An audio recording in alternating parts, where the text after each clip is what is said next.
Hello and welcome to part 29 of our OpenTTD series, and in this part what I'm going to be doing is completing the railway, well, not completing the entire railway, but carrying on where we left off in creating our South Coast Express. Now the next step obviously is to build the line up here to this town here, so that's what we're going to try and accomplish. And I'm kind of going to jump straight away into the question of the day, which is what is your longest commute, or your longest journey should I say.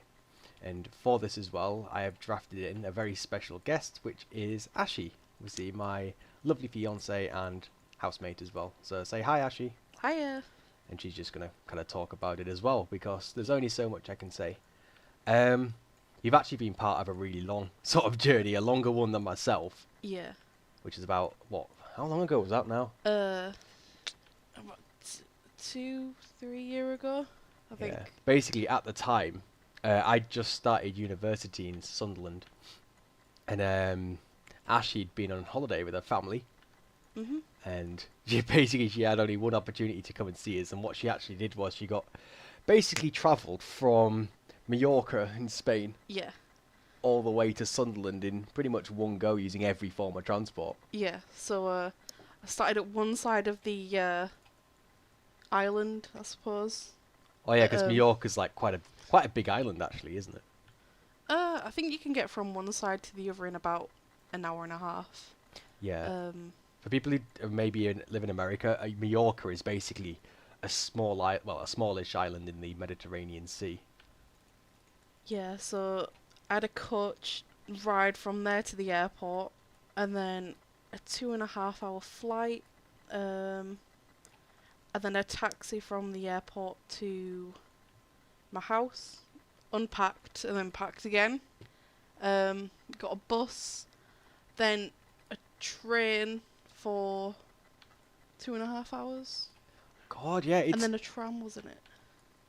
kind of. Well, like it's kind of staggering that the train is literally the same distance, well, the same time as it took you to get from Spain to I know, England. it's ridiculous, isn't it? Because you went from, did you go from Bradford? Yeah. So you basically did Bradford to, I Mm. can't remember the commute. Was it Bradford to Leeds? Yeah, and then Leeds to Newcastle. So yeah, it's it's not an uncommon route to do. But the problem you've got is that Bradford, even quite a lot of big cities here, don't really have many connections. They tend to only have like one sort of railway going to the Yeah. nearest big city. So that's kind of the problem that you get into in Bradford. Um, but it is staggering the amount of the fact that it takes the same amount of time just to go up the country than it does to a completely different country as well. Mm. Um, yeah, and it wasn't necessarily well in the United Kingdom in Newcastle. Um, there's a light rail system known as the Metro, which is what it is. It's not really a tram network, because the tram network is something which kind of resides on roads as well. But the Oh, fair Metro's, enough, yeah. yeah, Metro's kind of it's a light rail system in Newcastle, because it's quite. Do you remember that basically Newcastle's quite hilly? Oh, yeah, I suppose, yeah. Yeah, so you have it's built around the big river, and the river's created sort of a gorge. Um, it's difficult, you see, because they want to expand the metro, and they've looked towards making it a tram network, but there's lots of restrictions on it in the UK. But yeah, you've definitely done a lot longer of a commute than I have myself, and Yeah. you pretty much, well, as of next week, you'll be the only one of us making a significantly longer commute than I. Because you commute what? How long's your commute at the moment? If I leave the house at 7:20 in the morning, I don't get to work until like 2 minutes before 9. Yeah, exactly.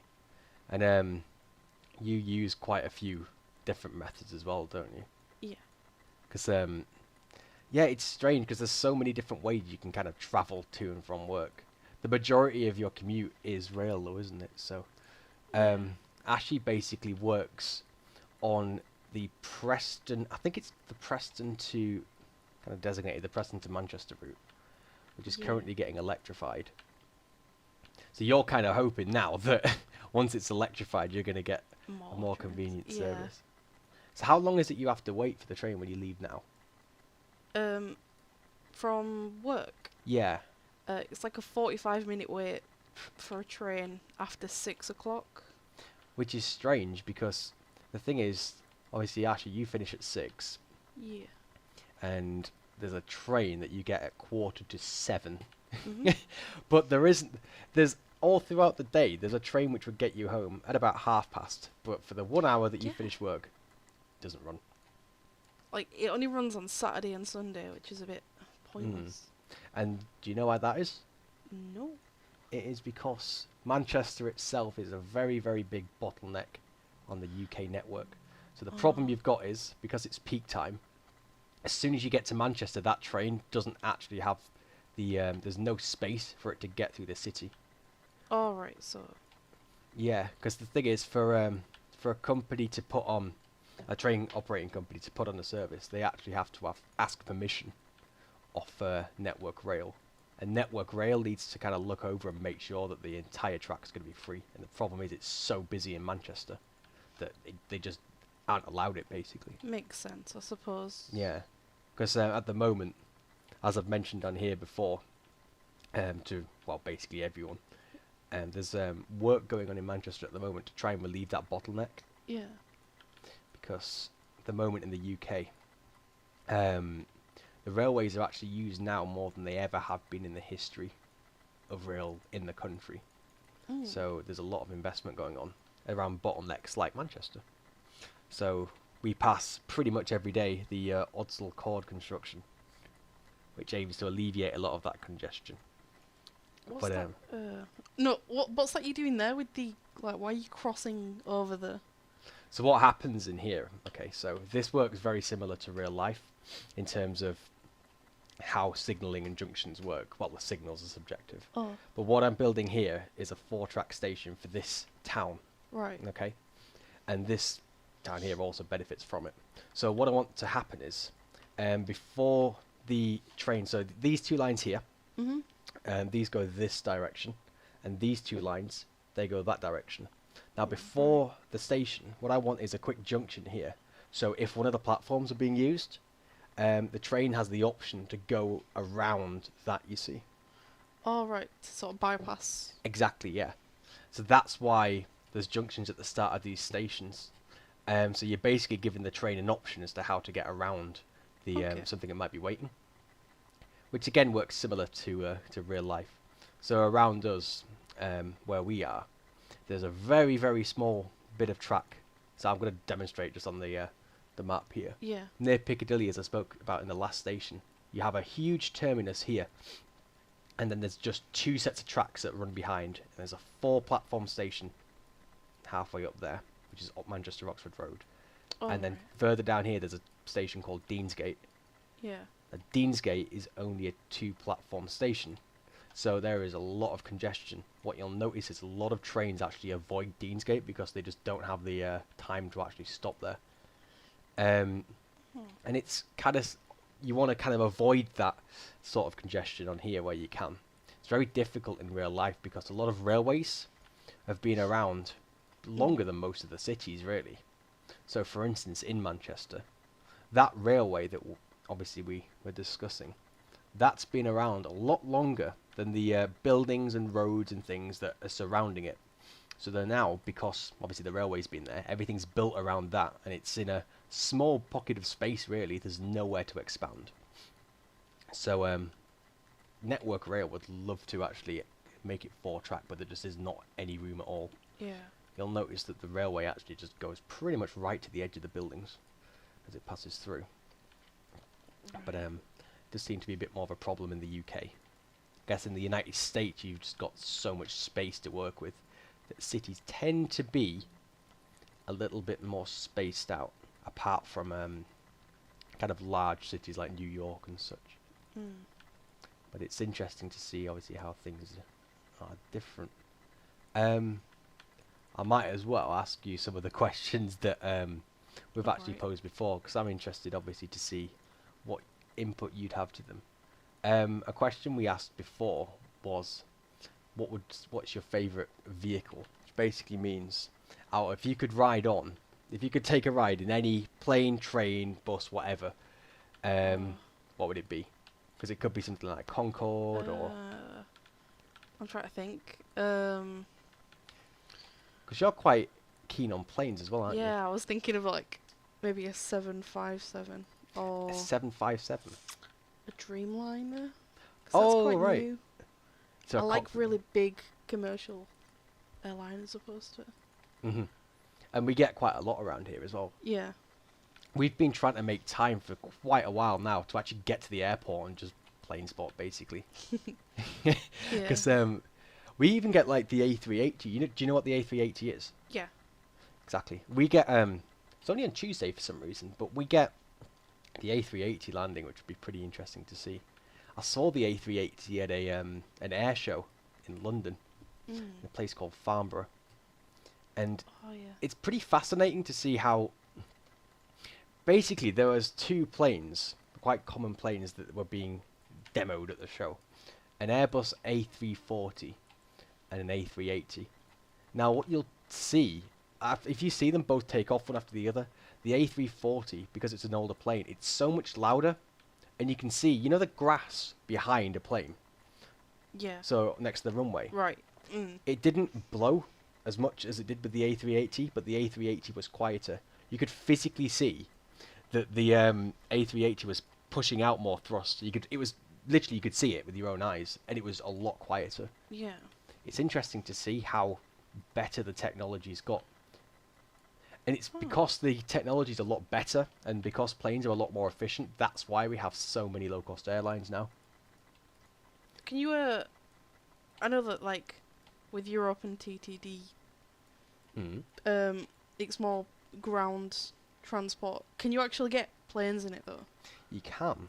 The only reason I'm not using planes in this map is because it's quite a small map. OpenTTD fair lets you enough. have different map sizes, but if I was to pop an airport down like I did in the last video, so I can place an airport, oops, there. So that's now an Oh, airport. that's sick. That. You can click on the hangar. It's cool, isn't it? Oh my! You actually get to pick which plane. Yes. So look, there is an A380, Yes. so it has no orders, but there you go, poking its Oh, poking look its at ass in the that. hangar. Oh. And obviously, like, all the vehicles are coloured to your company's colour scheme.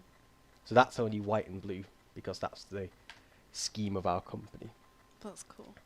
It's the interesting thing about OpenTTD, like we discussed in the last video. It's a case of when... The background of OpenTTD is there was a game called Transport Tycoon Deluxe, which was released in the late 90s. Mm.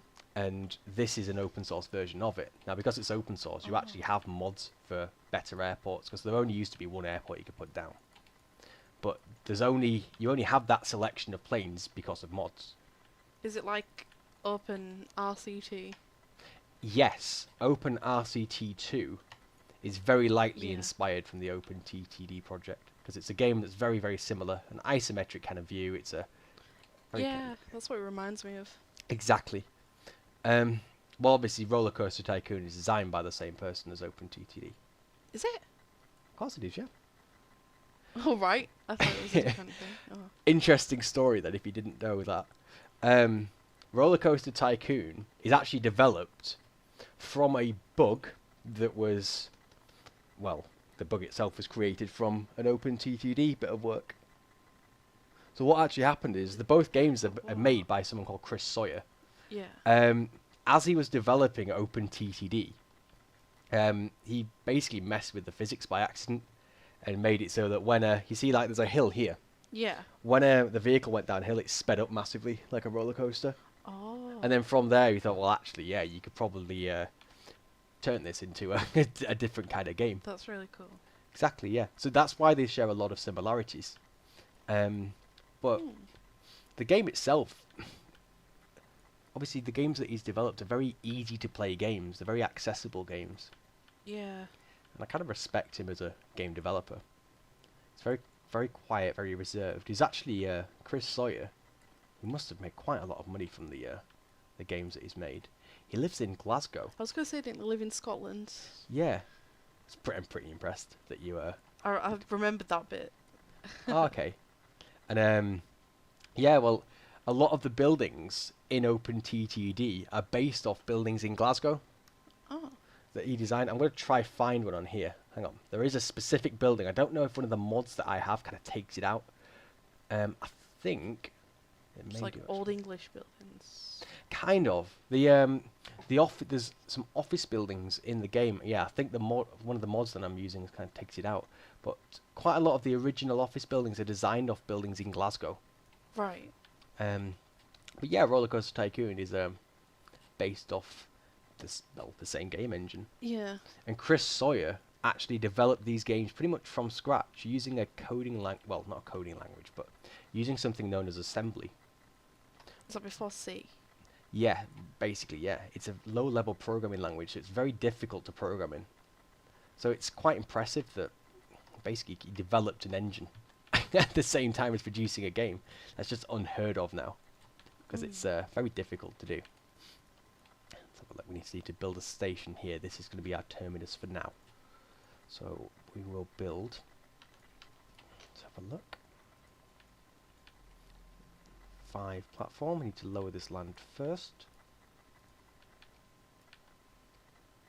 And this is so out of the town, it's actually giving it the prefix of woods.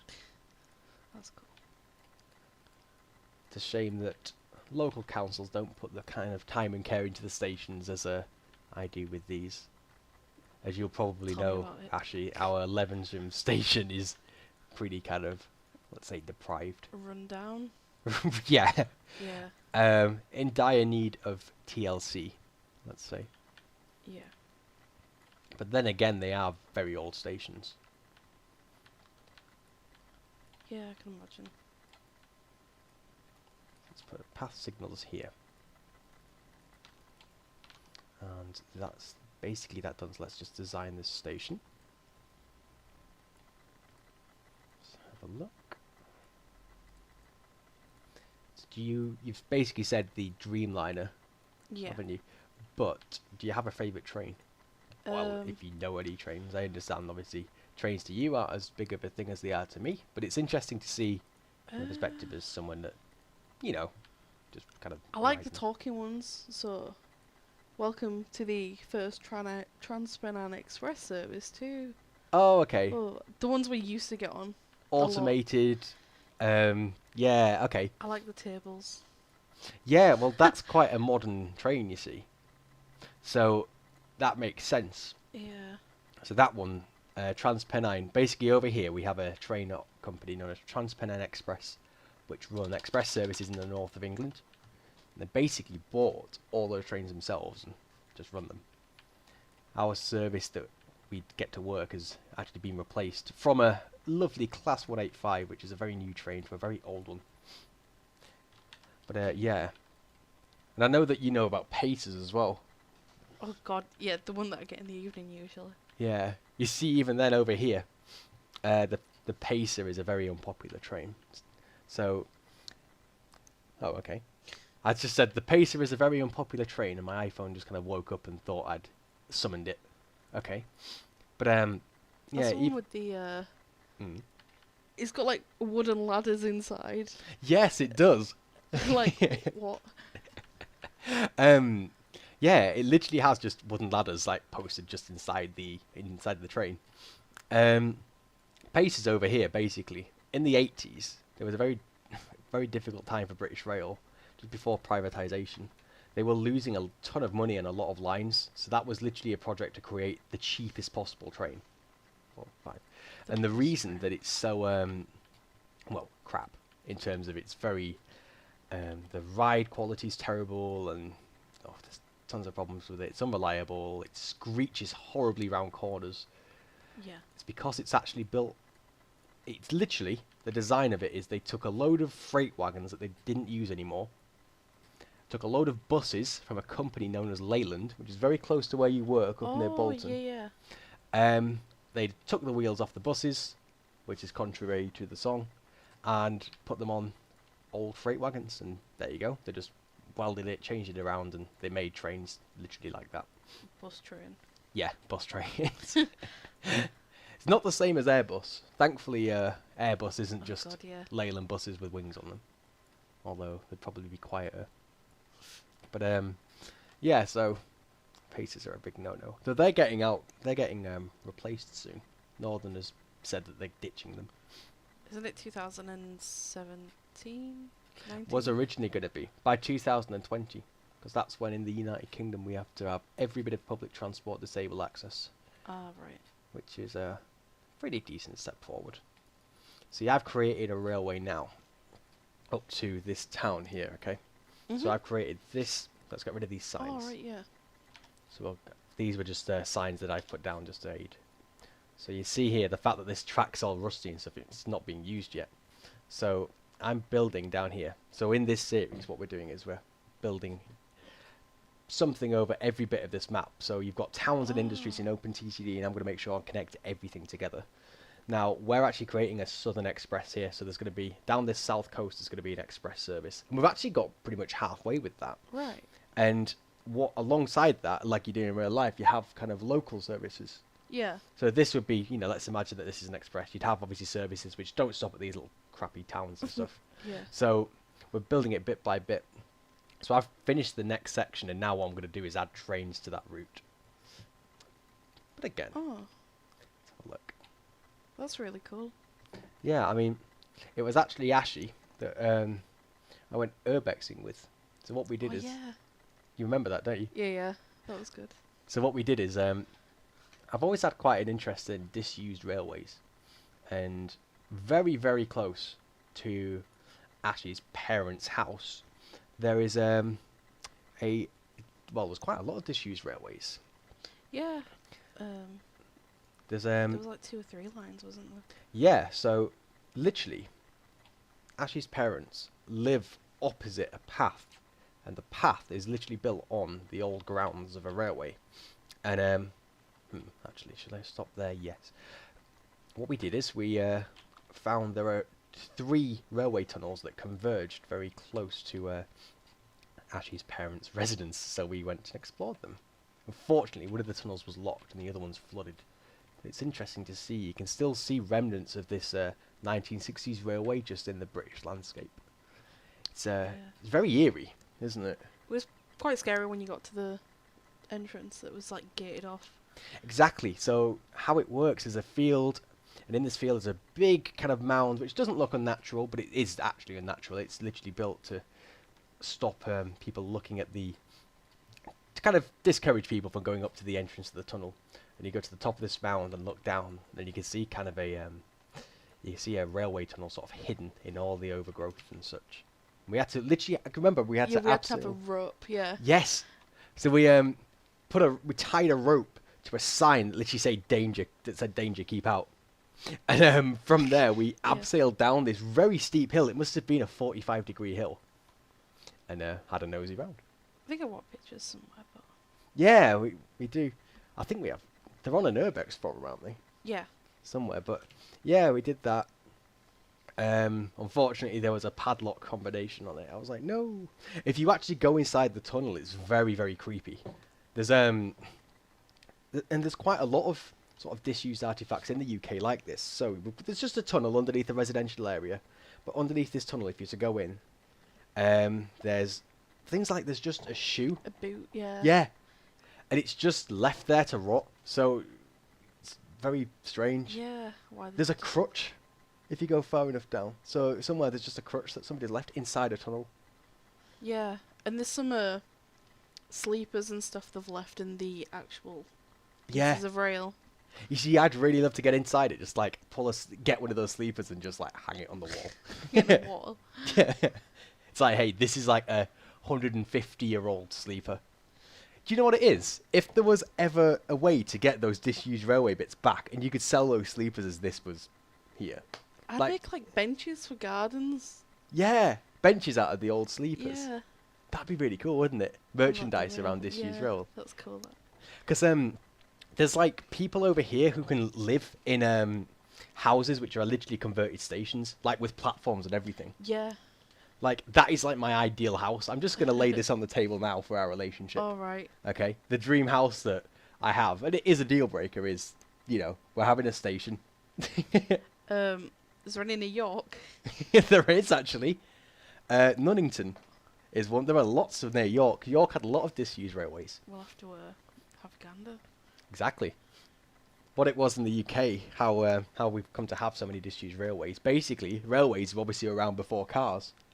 Yeah. So at the time you had horse and cars, railways were introduced. So you had basically, they connected everywhere by railway. You know, so it wasn't just passengers, it was your milk, your paper, everything went by rail. Yeah. And then come the 60s, diesel was very introduced and it became a lot cheaper and more convenient to have lorries and vans take those. So they sort of said, well, there's no need for a lot of these railways. They stripped tons of them out. But now you're seeing, because we're a more populated society, and because, well, we're more populated, being environmentally friendly is a lot more popular now than it used to be. Yeah. And because rail use is higher, there's a lot of demand for those railways that they've closed down. You see, they've actually reopened one in Edinburgh. Did they? Yes, so it was the first time they've said, right, we'll rebuild this branch railway, because you've got two kinds of railways. You've got obviously like express ones, which are very important railways, but it was the first time they'd rebuilt a railway that was just for local towns and villages, like a commuter railway. Was it mothballed or? No, it wasn't. That's a really good point. So mothballing is basically in a very few select number of railways, instead of being dismantled, were mothballed, which is basically they tell the signals, look, the signallers, don't send any rails down there. It's basically disused, but they just leave the railways in there in case they ever need them in future. There was one in Newcastle, but what happened is, because the price of copper and the metals of them has gone up, the railways were basically pillaged. Oh. So people just went in and stole like the metals and things. So they pulled them all up and they've stored them. So if you go there now, there's a mothballed railway in Newcastle. It goes through a place called Washington, obviously not America. Yeah. Yeah, but it's literally just the gravel now. No rails, just gravel. Because, well, everything has either been nicked or stored by Network Rail. Let's have a look. Cool. 161. So we're just setting up our local service here. So we'll call this the... Let's have a look. The Running Stone Stopper. And that's just going to basically service the local stations along this route. And then eventually we'll have an express service once we've completed this section. We should probably start looking as to where to terminate the line, because there aren't many big cities in this area. Can't see anything that's 1,000 population or over. Flint Town here looks maybe the biggest. What we could do, I guess, is let's start over here. Maybe a bus route that just connects these up. Maybe. Yeah, there's nothing else, is there? What we'll do is then, over here, I'm going to turn this into a bus route. And we'll grow these towns before we get there. Forward planning. Exactly, which I'm not very good with in real life, but it's strange how, throw a few trains into the mix and I suddenly become good at it. Let's have a look.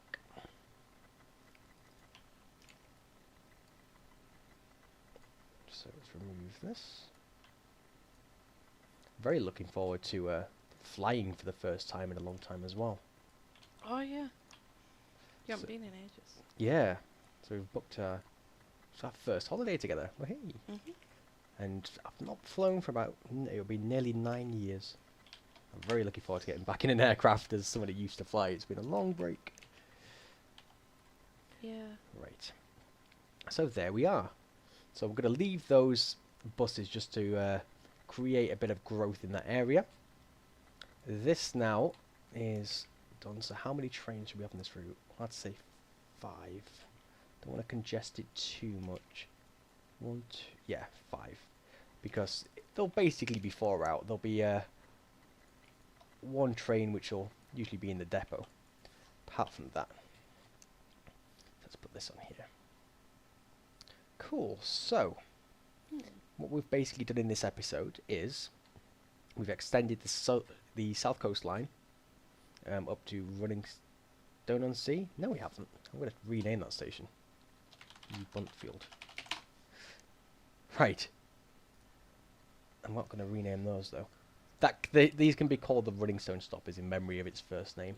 But yeah, so what we've done is we've extended the South Coast line, and we have started a local service on it. And what we'll do, in the next video, I'm probably not going to continue expanding this down just yet. I want to wait for this to grow. So I'll probably look at another project that I can do, just while we're waiting for that. But at least we have the framework in place where we now have a southern network, and then we'll look to expanding across our square cross kind of a method. But yeah, so for this video, I've been Zest Husky. You've next to me has been Ashy Husky. Hey. Yeah. And thank you very much for watching and listening. We'll see you again soon. Bye.